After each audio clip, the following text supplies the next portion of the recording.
আসসালামু আলাইকুম এভরিওয়ান, কেমন আছেন সবাই? আশা করি আল্লাহ তাআলার অশেষ রহমতে সবাই খুব ভালো আছেন। আলহামদুলিল্লাহ, আমিও ভালো আছি। স্বর্ণাজ কিচেনের সবাইকে আরও একবার ওয়েলকাম করছি নতুন একটি রেসিপি দেখার জন্য। আজকে শেয়ার করব স্প্রিং রোল এবং সমোচা একই শীট দিয়ে কিভাবে তৈরি করি এবং অর্ডারের খাবারগুলোকে আমি কিভাবে প্যাকেজিং করে ডেলিভারি করি। আজকের ভিডিওতে A to Z দেখিয়ে দেব, আশা করি ভালো লাগবে। প্রথমেই এখানে আমি সমোচা তৈরি করব, সেজন্য চিকেনটাকে একটু রেডি করে নিচ্ছি।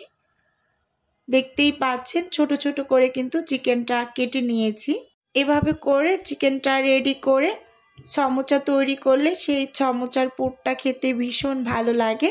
প্রথমেই এখানে আমি 1.5 টেবিল চামচ রসুন বাটা আর সেই সাথে 1.5 টেবিল চামচ আদা বাটা দিয়ে দিচ্ছি।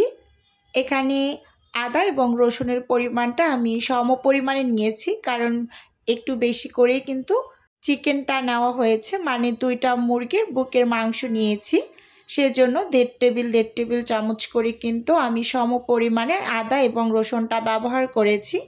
এবার স্বাদ মতো লবণ দিয়ে দিয়েছি আর 2 টেবিল চামচ দিয়ে দিচ্ছি সয়া সস। এখন আমি গুঁড়ো মশলাগুলো অ্যাড করে দেব। এখানে আমি লাল মরিচের গুঁড়োটা দিয়ে দিচ্ছি 1 চামচ আর সেই সাথে এখানে এখন অ্যাড করে দিচ্ছি 1/2 চা চামচ ভাজা জিরার গুঁড়ো আর সেই সাথে ধনিয়ার গুঁড়োটা আমি 1/2 চা চামচ ব্যবহার করিনি, তার থেকেও একটু কম করে ব্যবহার করেছি। আর আমার হাতে তৈরি করা একটা স্পেশাল মশলা, এই মশলাটার ভিতরে একেবারে আমার যাবতীয় কিছু থাকে, মানে এখানে আমি শাহি জিরা থেকে শুরু করে সব টাইপের মশলা থেকে অল্প অল্প করে একসাথে গুঁড়ো করে নিই ব্লেন্ডারে। আর 1/2 চামচ এখানে গরম মশলার গুঁড়ো দিয়ে দিয়েছি। এবার সব কিছু খুব ভালোভাবে একটু নেড়ে চেড়ে মিশিয়ে নিচ্ছি। এখন পর্যন্ত এখানে আমি গোলমরিচের গুঁড়োটা অ্যাড করিনি, সেটা প্রথমেই করা উচিত ছিল, আমার একটু ভুল হয়েছে, মানে মনে ছিল না, পরে মনে পড়েছে তখন দিয়ে দিয়েছি। এখানে আমি 2 টেবিল চামচের মতো হবে রান্নার রেগুলার তেল দিয়ে দিয়েছি, দিয়ে খুব ভালোভাবে কিন্তু মাংসগুলোকে এই যে মেখে নিচ্ছি। এই যে এই পর্যায়ে এসে কিন্তু আমি গোলমরিচের গুঁড়োটা ব্যবহার করছি, সাদা গোলমরিচের গুঁড়োটা দিয়ে খুব ভালোভাবে নেড়ে চেড়ে মিশিয়ে নিয়েছি। এটা এখন আমি রান্না করে নেব, একেবারে অফিস কিনে পুরোপুরি রেডি করে নিয়েছি। আর এখানে আমি শিটগুলোকেও বানিয়ে নিয়েছি, আমি স্প্রিং রোল তৈরি করব আর হচ্ছে সমোচা তৈরি করব, সেজন্য এখানে আমি সব শিটগুলোকে একসাথে অফিস কিনে বানিয়ে নিয়েছি। কারণ যদি আমি ক্যামেরা অন করে কাজগুলো করতে চাই তাহলে অনেকটা সময় লাগবে, যেহেতু আমার অনেকগুলো কাজ রেডি করতে হবে, তাই আমি অফিস কিনেই কিন্তু এগুলো সব তৈরি করে নিয়েছি।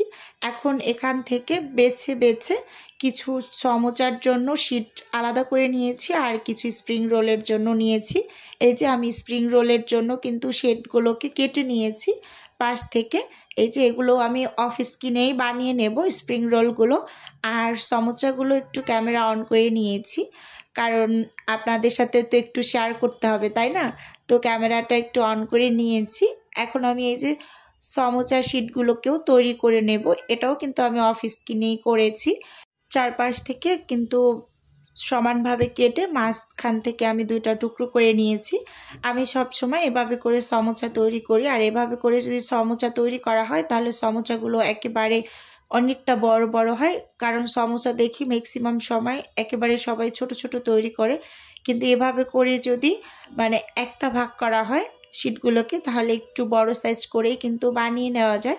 যেহেতু অর্ডারের জন্য রেডি করছি, সেহেতু যদি একটু বড় বড় করে তৈরি না করি তাহলে কিন্তু শান্তি পাবো না, আর যারা মানে অর্ডার করেছেন তাদেরও কিন্তু ভালো লাগবে না। এরকম আমি এখন এই যে একটা পকেটের মতো তৈরি করে এর মাঝে একটু পুরটা দিয়ে দিচ্ছি, দিয়ে হাত দিয়ে ঠেসে ঠেসে একটু ভিতরের দিকে নিয়ে তারপর কিন্তু মাথার অংশেও আঠা লাগিয়ে তারপর মানে মুখটা বন্ধ করে দেব। আমি সব সময় সমোচা এভাবেই তৈরি করি আর এটাই আমার কাছে সহজ লাগে, একেবারে সহজ একটা পদ্ধতি বলতে গেলে এটা। এই যে দেখতেই পাচ্ছেন আঠাটা লাগিয়ে আমি এভাবে ঘুরিয়ে ঘুরিয়ে মানে চারপাশটা একেবারে সিল করে নিয়েছি। দেখতেই পাচ্ছেন আমার এখানে একটা সমোচা কিন্তু অলরেডি তৈরি হয়ে গিয়েছে। এরকম করে আমি সবগুলোকে কিন্তু অফিস স্কিনে বানিয়ে নিয়েছি। এই যে একটু দেখিয়ে দিচ্ছি আপনাদের। এই যে এখানে সবগুলোকে আমি বানিয়ে নিয়েছি অফিস স্কিনে। এবার এগুলোকে আমি ফ্রোজেন হতে দিয়ে দেব। আমি হচ্ছে প্রায় 5 ঘন্টার মতো এগুলোকে ফ্রোজেন হতে দিয়েছিলাম ডিপ ফ্রিজে। এবার হচ্ছে নামিয়ে নিয়েছি, একেবারে সবগুলো কিন্তু ফ্রোজেন হয়েছে। এখন ডেলিভারির জন্য রেডি করে নেব, মানে ডেলিভারিটা যেহেতু করে দেব সেজন্য ডেলিভারির আগ মুহূর্তে সব কিছুকে আমি প্যাকেট করে নিচ্ছি। প্রথমে সমোচাগুলোকেই প্যাকেট করে নিচ্ছি, তারপর এক এক করে কিন্তু অন্যান্য খাবারগুলোকে প্যাকেট করে নেব। অনেক আপুরাই বলেন যে আপু কিভাবে ডেলিভারির খাবারগুলোকে প্যাকেট করেন। আজকে যেহেতু অনেক কিছুই ডেলিভারিতে যাচ্ছে তো প্রত্যেকটাই কিন্তু আমি অল্প অল্প করে দেখিয়ে দিচ্ছি। এই যে আমি সমোচাগুলোকে এরকম অন টাইমের প্লেটের নিচে একটা পলি পেপার দিয়ে তার উপর হচ্ছে আমি এই যে সমোচাগুলোকে দিয়ে দিচ্ছি এক এক করে। এভাবে করে কিন্তু ডেলিভারি করলে আপনার খুব সুন্দরভাবে ডেলিভারি করা যায়, মানে কোনো রকম ভেঙে যাওয়ার চান্স থাকে না। একেবারে নির্ভয়েই কিন্তু মানে ডেলিভারিটা করা যায়। আর এখন পর্যন্ত আমার কখনোই মানে এরকম রিভিউ আসে নাই যে আপু ভেঙে গেছে বা এরকম টাইপের কোনো কিছু না। খুব সুন্দরভাবেই কিন্তু কাস্টমার হাতে পৌঁছায়। এই যে উপরে আমি আর একটা অন টাইমের প্লেট দিয়ে একেবারে স্টাপলার করে চারপাশটা খুব সুন্দরভাবে আমি হচ্ছে লাগিয়ে তারপর ডেলিভারি করে দেই। আর এখানে আমি কিছু কলিজা সিঙ্গারা বানিয়ে নিয়েছিলাম, সেগুলোকেও এখন প্যাকেট করে নেব। আমি হচ্ছে ডিপ ফ্রিজে ফ্রোজেন হতে দিয়েছিলাম, এগুলোকে এখন আমি হচ্ছে এই যে প্যাকেট করে নিচ্ছি, ডেলিভারিটা করে দেব। আমি সিঙ্গারা সবসময় এরকম অন টাইমের এই ছোট যে বক্সগুলো পাওয়া যায় এই বক্সগুলোর ভিতরে করেই দিয়ে থাকি। আর আমার কাছে এটা বেশি সুবিধা মনে হয়। সিঙ্গারা কিন্তু একটু ডেলিভারি দেওয়া ঝামেলা, কিন্তু এভাবে করে দিলে মাশাআল্লাহ ভালোই থাকে। আর কাস্টমার হাতে পাওয়ার সাথে সাথেই কিন্তু ডিপ ফ্রিজে রেখে দিতে বলি, কারণ বরফটা যেতে যেতে যতটুকু পরিমাণ ছেড়ে গেছে ডিপ ফ্রিজে রাখার পর কিন্তু আবার ঠিক আগের মতোই হয়ে যাবে। আর এখানে আমি স্প্রিং রোল তৈরি করে নিয়েছিলাম, সেগুলোও এখন নামিয়ে নিয়েছি। এই যে বক্সে বোর্ডে ফ্রোজেন হতে দিয়েছিলাম, খুব সুন্দরভাবে ফ্রোজেন হয়েছে। এবার হচ্ছে আমি এগুলোকেও প্যাকেট করে নিচ্ছি। এই স্প্রিং রোলগুলোকেও আমি হচ্ছে এরকম অন টাইমের বক্সের ভিতরেই কিন্তু দিয়ে দিচ্ছি। একটা বক্সে 5টা করে দিচ্ছি, 5টা করেই কিন্তু খুব সুন্দরভাবে মানে এই বক্সের ভিতরে দেওয়া যায়। এর বেশি দিতে গেলে একেবারে উঁচু উঁচু হয়ে যায়। এই যে সবগুলোকেই আমি এরকম করে প্যাকেট করে নিয়েছি, মানে একটা বক্সে 5টা করে দিয়েছি। এবার হচ্ছে পরোটাগুলোকে আমি প্যাকেট করে নেব। যেহেতু আমার একটা প্যাকেটে পরোটা থাকে 10টা, মানে 10 পিস করে রাখি আমি, তো 10 পিস কিন্তু আমি সব সময় এরকম অন টাইমের প্লেটের ভিতরে করেই দিয়ে থাকি। খুব সুন্দরভাবেই কিন্তু পৌঁছায় এরকম করে দিলে।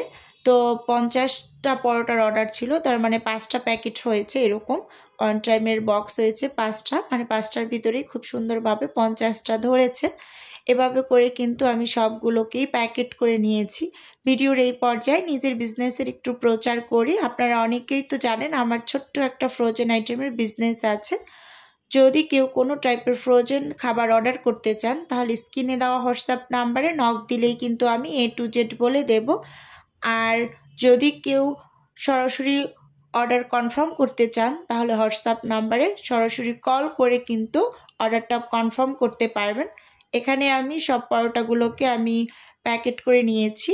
আর এপাশে কিছু আলু সিঙ্গারার অর্ডার ছিল, সেগুলোকেও আমি এখন প্যাকেট করে নেব। যেহেতু যে আপুর অর্ডারটা ছিল তার কলিজা সিঙ্গারা প্লাস হচ্ছে মানে আলু সিঙ্গারা দুটাই ছিল, তো এলোমেলো হয়ে যাওয়ার কারণে আমি আর বক্সের ভিতরে সিঙ্গারাগুলোকে না দিয়ে এরকম একটা ওয়ান টাইমের বক্সের ভিতরে এই আলু সিঙ্গারাগুলোকে দিয়ে দিয়েছি, এতে করে বোঝার সুবিধার্থে, মানে খুব ভালোভাবে বুঝবে। আর উপরে আমি একটু লিখেও দিয়েছিলাম যে আলু সিঙ্গারা, কারণ হচ্ছে 2 টাইপের সিঙ্গারা যদি থাকে তখন কিন্তু একটি ঝামেলা হয়ে যায় যে কোনটা কিসের, তো সেটা কিন্তু বোঝা যাবে না ওপর থেকে। এভাবে করে কিন্তু আমি আলাদা করেছি, আর উপরে আমি সুন্দরভাবে লিখেও দিয়েছিলাম। তো আজকের ভিডিও বন্ধুরা আপনাদের কাছে কেমন লেগেছে চাইলে অবশ্যই কমেন্ট করে জানাতে পারেন। আর আপনাদের যদি কোনো কোশ্চেন থাকে তাহলে অবশ্যই আমাকে কমেন্ট করবেন, আমি যথাসম্ভব রিপ্লাই করার চেষ্টা করব। আজকে তাহলে এখান থেকেই বিদায় নিচ্ছি, দেখা হবে নতুন কোনো ভিডিওতে।